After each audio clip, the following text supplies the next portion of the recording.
আজকে শহীদ রাষ্ট্রপতি জিয়াউর রহমান এবং দেশের বেগম খালেদা জিয়ার কবর জিয়ারত করার জন্য মাজারে এসে উপস্থিত হয়েছিলেন। আপনারা জানেন দেশের নেত্রী বেগম খালেদা জিয়া 4.5 দশকের এক অনবদ্য রাজনৈতিক প্রতিষ্ঠান, যিনি গোটা জাতিকে উদ্বুদ্ধ করেছেন, প্রেরণায় উদ্দীপ্ত করেছেন, গোটা জাতিকে জাগিয়েছেন কিভাবে স্বৈরাচারী, স্বেচ্ছাচারী, ফ্যাসিবাদী দুঃশাসনের মুখে গণতন্ত্রের জন্য লড়াই করতে হয়, কি করে জনগণের পাশে থাকতে হয় এবং অনেক দুঃখ, সংকট, চাপ, হুমকির মুখেও জনগণকে ছেড়ে না যাওয়ার যে দৃষ্টান্ত, সেটা দেশনেত্রী বেগম খালেদা জিয়া তিনি দেখিয়েছেন। বন্ধুরা, সেই মহিষী নেত্রী, তার বিরুদ্ধে মিথ্যা মামলা দিয়ে, সাজা দিয়ে কারাগারে প্রেরণ করেছিল ফ্যাসিস্টরা। আপনারা দেখেছেন পায়ে হেঁটে তিনি কারাগারের মধ্যে গিয়েছিলেন, কিন্তু সেই কারাগারের মধ্যেই চক্রান্ত হয়েছে, ষড়যন্ত্র হয়েছে, তার চিকিৎসা দিতে দেওয়া হয়নি, তার ভুল চিকিৎসা দেওয়া হয়েছে ইচ্ছাকৃতভাবে, এবং তার খাওয়া এবং অন্যান্য কিছুতেই সন্দেহ রয়ে গেছে।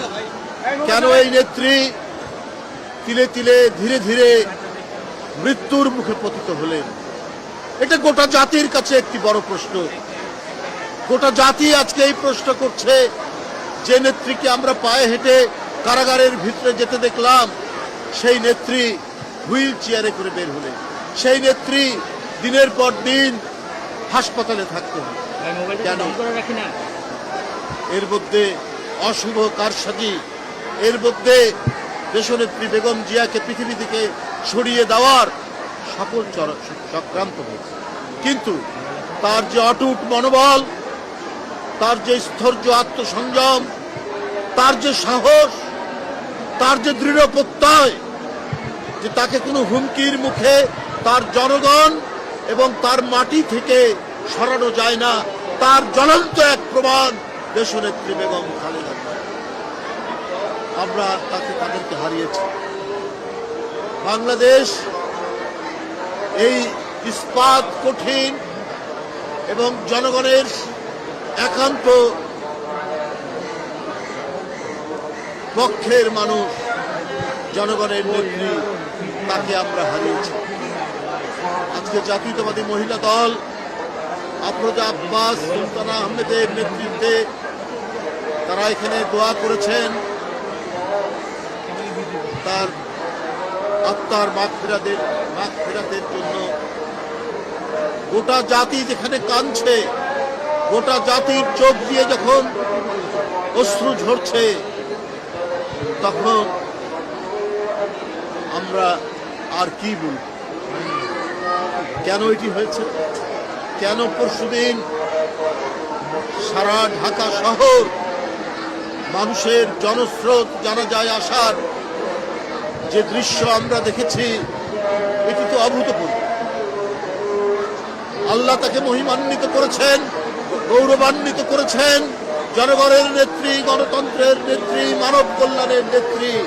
তার বিরুদ্ধে কত কুরুচিপূর্ণ কথা বলা হয়েছে, কত ধরনের তার বিরুদ্ধে নোংরা কথা বলা হয়েছে, কিন্তু তার আত্মসংযমের মধ্যে, তার সজ্জন এবং সুরুচিপূর্ণ কথার মধ্যে দিয়ে তিনি প্রমাণ করেছেন, যারা কুরুচিপূর্ণ কথা বলে তারা জনগণ থেকে ধিক্কৃত হয়, আর যারা সৌজন্যবোধ প্রিয়, যারা হাজার আক্রমণের মুখেও, হাজার বাজে কথা বলার পরেও যিনি একটি মাত্র শব্দ, খারাপ শব্দ, বাজে শব্দ তিনি উচ্চারণ করে না, তাকেই তো আল্লাহ মহিমান্বিত করবে। আজকে দেখুন, পরশুদিন থেকে জনতার ঢল নেমেছে, সারা বাংলাদেশের মানুষ আসছে, দোয়া করছে দেশনেত্রী বেগম খালেদা জিয়া। তাই বন্ধুরা আমার, আমি শুধু এইটুকু কথাই বলতে চাই, জাতীয়তাবাদী মহিলা দল আজকে তারা দোয়া করেছেন শ্রদ্ধা জানিয়েছেন। এই জাতীয়তাবাদী মহিলা দলকে তিনি খুবই ভালোবাসতেন, তার হাত দিয়েই তৈরি। এখানে যে নেতৃত্ব দাঁড়িয়ে আছে সবই তার তৈরি। তাই বন্ধুরা আমার, বেগম খালেদা জিয়া যে আদর্শ, যে নৈতিকতা, যে অঙ্গীকার জনগণের কাছে দিয়েছিলেন, তার যে রেখে যাওয়া আদর্শ, সেই আদর্শ এত উঁচু মাত্রার নৈতিক বৈশিষ্ট্য ধারণ করে। আমরা সেই পথ ধরে, তার দেখানো পথ ধরেই আমরা এগিয়ে যাব। জাতীয়তাবাদী মহিলা দল এগিয়ে যাবে, বিএনপি এগিয়ে যাবে, সকল অঙ্গ সংগঠন এবং এদেশের জাতীয়তাবাদী শক্তি এগিয়ে যাবে। তার দেখানো পথ দিয়ে এগিয়ে গেলেই আমরা গণতন্ত্র সমুন্নত রাখতে পারবো, আমরা দেশের পতাকাকে ধরে রাখতে পারবো, স্বাধীনতাকে ধরে রাখতে পারবো, সার্বভৌমত্বকে ধরে রাখতে পারবো। সুতরাং তিনি যে প্রেরণা, তিনি যে নিজে যন্ত্রণা সহ্য করে, অত্যাচার সহ্য করে তিনি তার পতাকাকে উড্ডীন রেখেছিলেন, সেই দৃষ্টান্তই আমরা অনুসরণ করে আমরা এগিয়ে যাব।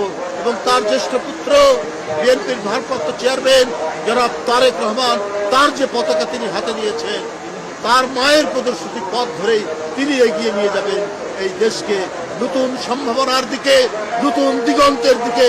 আমরা সেই দিগন্তের দিকে এগিয়ে যাব, যার জন্য প্রায় 40-45 বছর, 46 বছর লড়াই করে গেছেন, নিরন্তর লড়াই করে গেছেন, নিরন্তর সংগ্রাম করে গেছেন বেগম খালেদা জিয়া।